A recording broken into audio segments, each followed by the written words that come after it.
It's a snow day in sunny Seattle, Washington. Doubt anybody's coming in today. It's pretty icy out there. It's actually sunny out, which is nice. So I did something really stupid the other day. I did this, Sabine Hossenfelder, my favorite online physicist. She did this ChatGPT 03, Skynet. Is it about to take over the world and achieve superintelligence? So I immediately reacted strongly to that and did a 2-hour diatribe on why it was complete shite and obviously not the case. And having finished that brilliant diatribe, sat back and felt suitably satisfied that I'd be debunked that bullshit rumor or notion. And then I realized I'd never actually used ChatGPT Model 03. I had confused it with their 4.0 model and their 01 models because their numbering scheme makes no damn sense. So I felt pretty stupid after that. Of course, you haven't seen that video because it was stupid. Very embarrassing. Today I finally got access to 03. ChatGPT released it. I was thinking to myself, what is the quickest way I can think of to convince myself that this thing is a lot smarter in any unique way that isn't describable by basically Pac-8 being just a very big Pac-8 compression algorithm, which I've talked about in previous episodes, that large language models are algorithmically a little different from Pac-8 compression. The way Pac-8 compression is the world's best codec for compressing text, and the way it works is it just reads a document and trains a neural network as it reads the document, builds up a dictionary of patterns. And as it reads the document, it starts making more and more accurate predictions about what the next word, letters, and sequence of text will be. And the more accurate it becomes at predicting it, the less it has to encode, because every time it correctly guesses what's going to come next, it encodes nothing in the file. So the final compressed Pac-8 file is just the errors that it made in predicting. And the fewer the errors it makes in predicting what the rest of the text will be, the more compressed the file becomes. And that's the best known compression algorithm ever invented by the human species. Really brilliant algorithm. And the reason natural language models, at least the early ones, really fooled us is what they did is that these the Pac-8 neural network compression algorithms are probability models. So of course you always want, when you decode a document, you expect to get exactly what you put in back. But if you just let them be 80% accurate, you don't actually require them to pick the most probable outcome, which is 100% probability, but say within 80%, then they'll often produce a lot of reasonable sounding decompressed text that isn't, sounds reasonable, but it wasn't actually what was compressed. And so it's a very clever magic trick or illusion to take a natural language model that has been trained to predict a sequence of text and then let it decode the text with low accuracy. And as a consequence of being inaccurate, it produces a lot more variability, and then humans think they're talking to the toaster. It's intelligent now. And the reason that is that you think you're having a conversation with it is, imagine that a text conversation like a play script where, character A says, I think I want to go to the mall, and character B says, good, I'd like to come with you and shop for some clothing. So you imagine a text document that is like a play script. Well, the algorithm that has been trained on the question is also accurate at predicting the answer.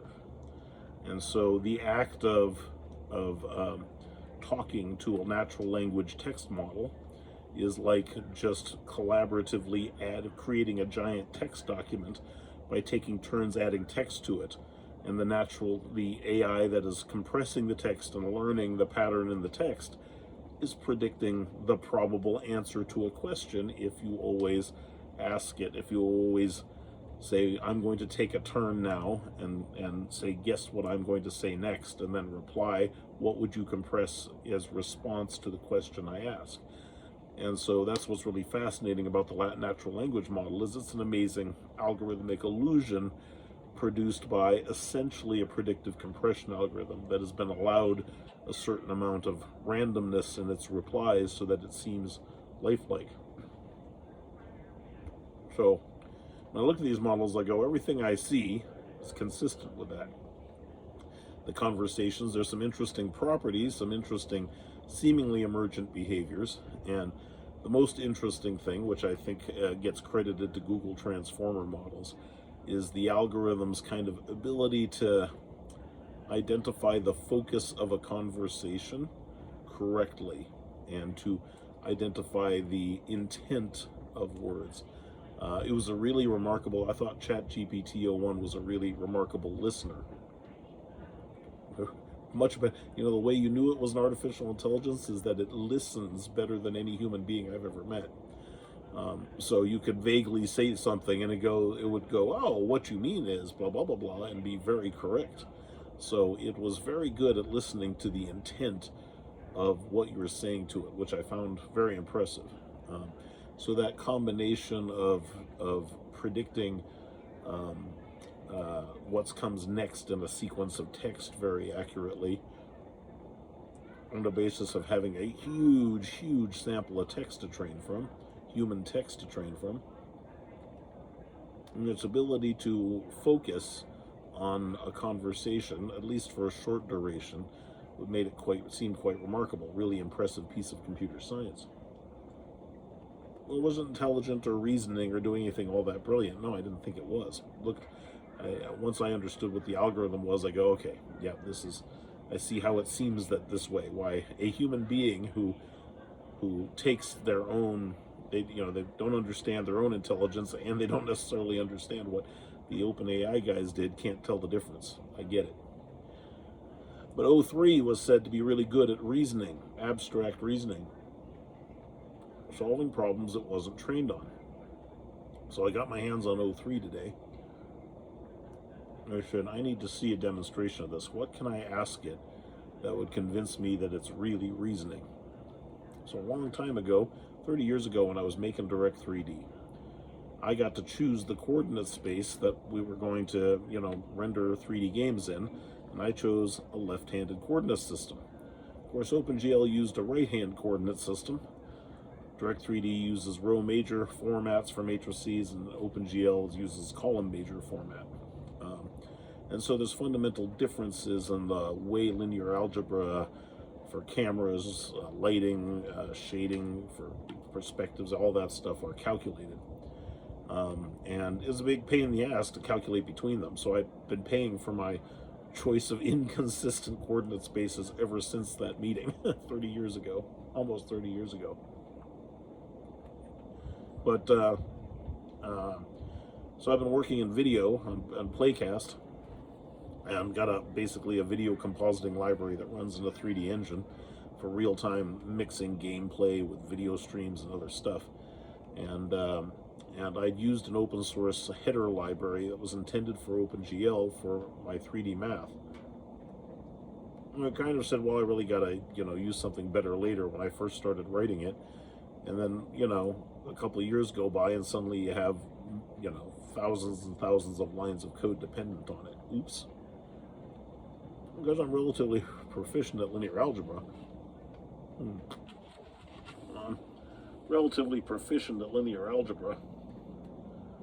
I figured, I would just transform back and forth as I needed to because I understood what was going on.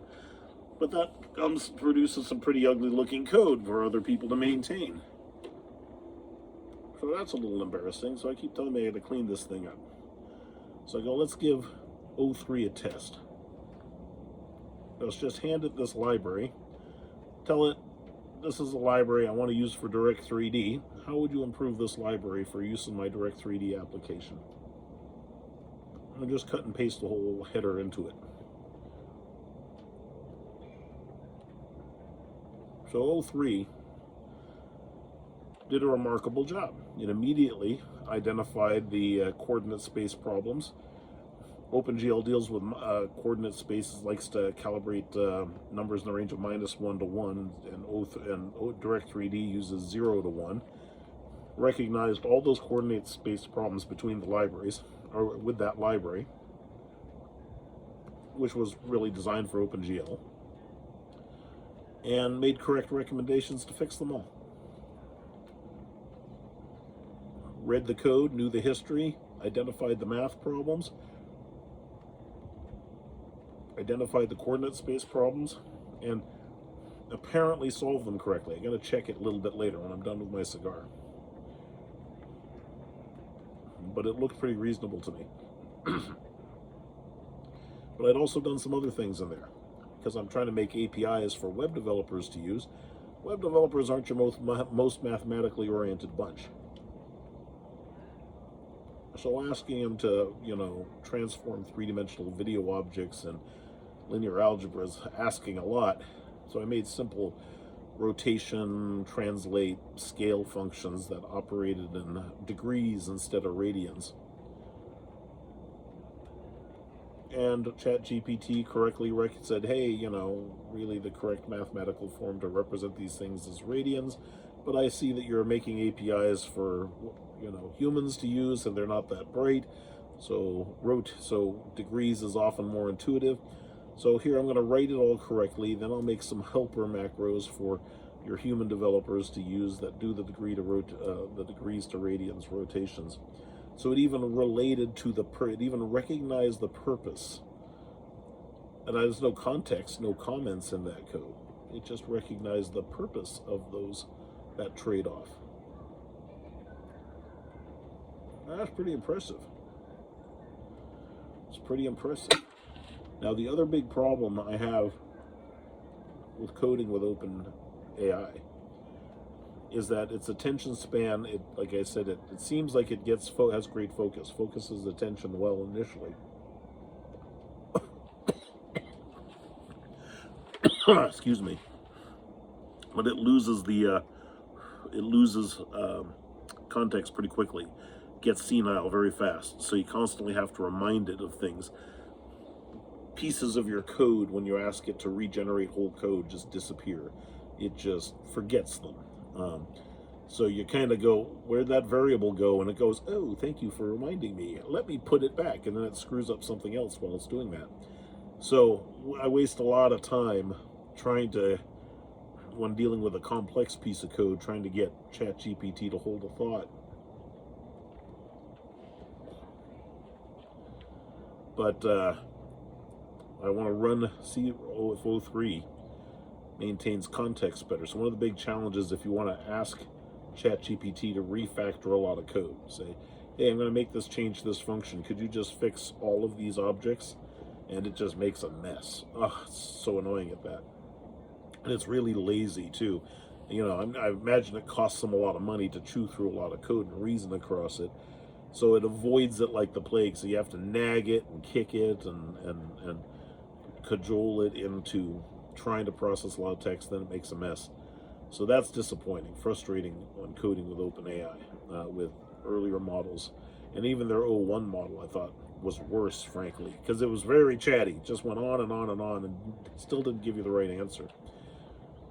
So I'm going to hand 03 a lot of code to refactor around its new header.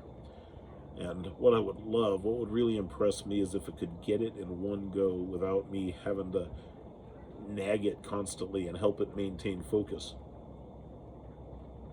I quickly come to the conclusion with other OpenAI models that it's good just to restart the chat frequently. So you want to narrow the question you're asking it to answer down pretty narrowly, get a clean answer from it as concisely as possible, and then refresh a new chat and start again, because its ability to maintain a lot of context across a lot of conversations seems to fall apart pretty quickly. And so when dealing with large bodies of complex code, it would render itself useless pretty quickly. However, I would be saying, I see a lot of controversy about this stuff, and I go, look, I've been programming my entire life, a long time, and the kind of coding I make operating systems and drivers and arcane stuff, and it's not just little web development that it's helping me with. It's the lowest level, most arcane code. And so a lot of things it's remarkably useful. It saves me just ages of trying to find esoteric lost documentation on things. Really valuable. So I'd pay a lot for that. Helping me code anything large or complex that kind of falls apart pretty quickly. And what I have to learn is how to work around its limitations. And it's frustrating because it shows you this glimmer of intelligence. You go, God, this is great. I'm going to ask it to do more. And you ask it just to do a little too much, and then you just waste hours and hours of your time. You have to back up and start again because it seems so promising.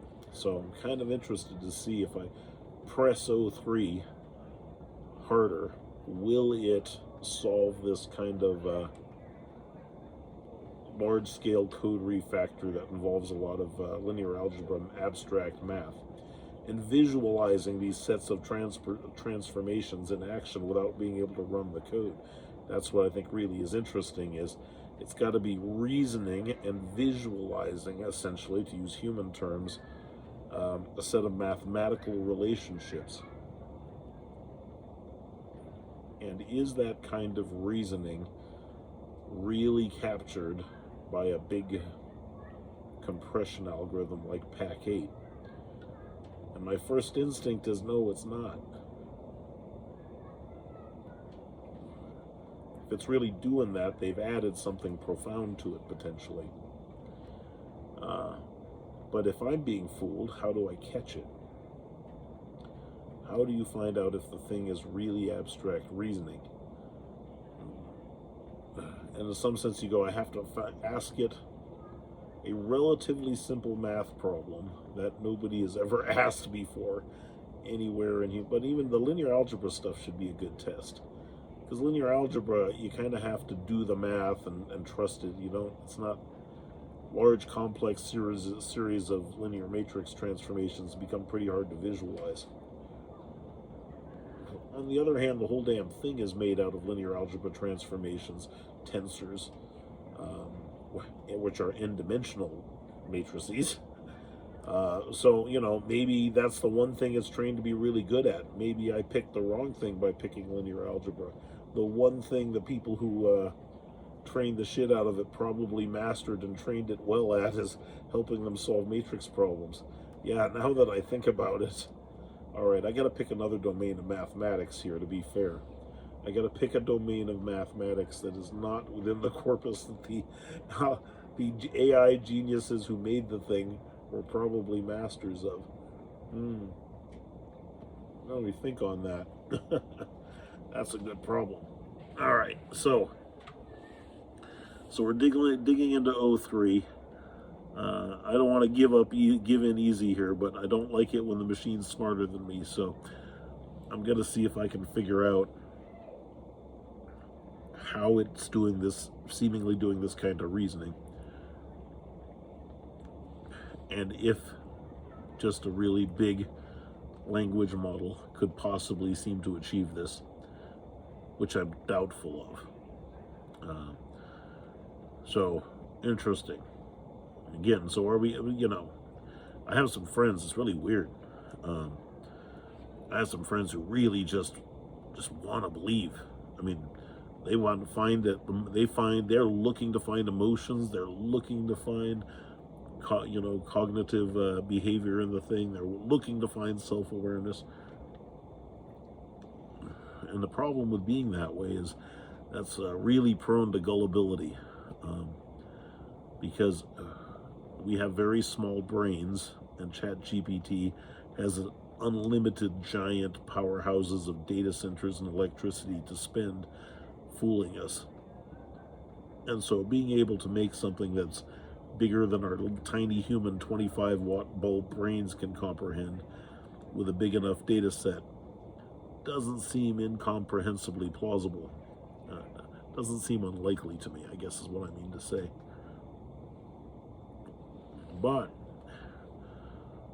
I'm pretty impressed with what I saw it do with that library. All right. So I will go and give it a try and let you know what I find out right after I finish my birthday cigar here. You all have a good day. I heated up the barn, got the wood stove going in case anybody shows up for work, but I'm going to imagine that those road conditions are pretty icy. I told folks to stay away yesterday, and they all turned up anyway, so who knows. There's hope for modern millennial kids. Actually, they're not even millennials anymore. What are they, Gen Z kids? Gen Z engineers who show up for work on a snow day. They're definitely not millennial kids, I guess, if that's the case.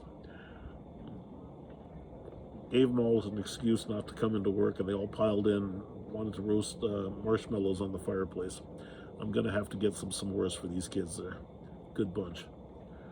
All right. So that's my cigar rumination for you. I'm going to go test this model some more and see what I can figure out about it. But my first blush was, I don't think, well, I will test the 03 model with the same code, but I do not think it would have pulled that together for me. I'm pretty sure it wouldn't have, because I, excuse me, gave it that chore, same chore about a week or so ago, and it just made a hopeless muddle of it. We'll see if 03 did better. All right. I'm Alex St. John, aka The Saint. Y'all have a great day.